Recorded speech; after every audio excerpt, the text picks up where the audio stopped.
What's going on, guys? It's me, Max, back with another episode of Offshore Entrepreneur, the program for international business people, investors and digital nomads.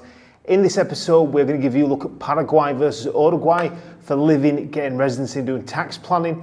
We're also going to look at investing in property in both places and give you a bit of a rundown on which locations are better for who. Some guy recently reached out to me in the comments and said to me, oh, what's the difference between the guay countries down there in South America? I've heard they're both similar, that Uruguay is just a little bit more expensive. So I thought I would make a video, share what our teams learned from helping people get residency and invest in both locations, and put it into this format so you can understand and learn a bit more, and hopefully it's kind of helpful for you. Both countries have a love for asado, agriculture, football, and they both speak varieties of Spanish. However, both countries are pretty different, so let's take a look at those differences.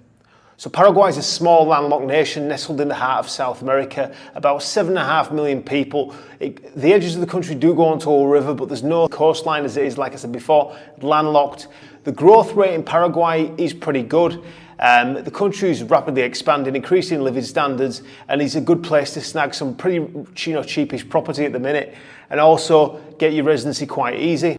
Uruguay, a country of about 3.5 million people, it enjoys a higher living standard, a higher GDP than Paraguay on average. It has a beautiful coastline, beautiful beaches, and it's generally a little bit more upmarket. Paraguay is a lot more rough around the edges. It's much more of a developing nation, and it is on its way up economically and in terms of infrastructure. In terms of tax planning, if you become a tax resident of Paraguay, the tax rates exclude all foreign income, so any money earned outside of the country is not taxed at all. The Paraguayan government have no interest in that money. They're only really focused on money you earn inside the country.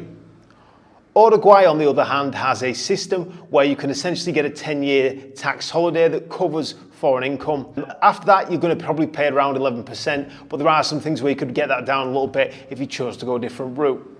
Now, getting residency in Paraguay has changed recently. Now, you're only able to get the temporary residency at the moment, but after a certain amount of time, that can be exchanged for the permanent one. Or there is the option of doing the investment, but you're going to have to spend quite a bit more to get that. And then you can jump straight into permanent residency. Again, with Uruguay, it's pretty easy for most people, as long as they can prove their income, to get residency there. But again, to start with, that's going to be temporary. After a little bit over a year, you are able to exchange that temporary Uruguayan residency into permanent residency. Both countries do have the promise of a passport after a certain amount of time, but then again, in Latin America and in South America in general, you always are waiting that little bit longer because they don't tend to be too on the ball with paperwork.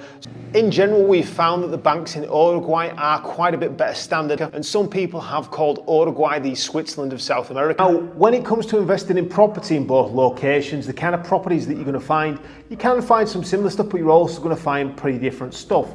Now, as mentioned before, because there is no coastline in Paraguay, you won't be able to buy that beautiful market seafront villa. If that's something that you're looking for, that's not available in Paraguay.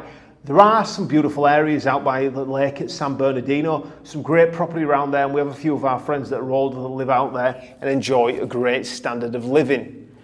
There are some great houses. It is a little bit more expensive than certain areas, in other parts of the country, but there are some great houses around there, and a lot of people choose that as an alternative to maybe getting the beach, the seafront or the beachfront property. You can also get great apartments in Asuncion, and a friend of mine recently bought a house not too far from the centre of Asuncion, and it only cost him a couple of $100,000. Now, don't get me wrong, it was a renovation project, but there are fantastic bargains to be had down in Paraguay. You can find fantastic properties in Uruguay, in La Palma and Punta del Este. They both have great apartments, great villas, but you are going to pay on average more than you would for Paraguay. So in general, my conclusion and thoughts on this and our teams are that Paraguay is more of a developing country. It's still a little bit rough around the edges, but there are some great property bargains and great business investments to be made there.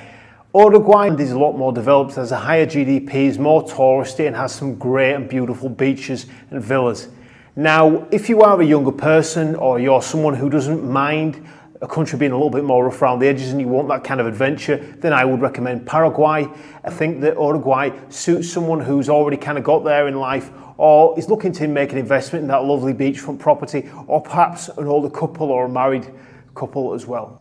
Uruguay in general is going to require more capital for anything that you're going to do. Paraguay in general tends to be a bit cheaper for all that stuff. Ultimately, it's up to you which destination you decide to move to. And our team would recommend both destinations for anyone who loves freedom, wants to escape the West, and is looking for greener pastures abroad. Thanks for watching the video, guys. Thank you for tuning into the channel. Please like, comment, and subscribe. I will see you in the next video. Goodbye.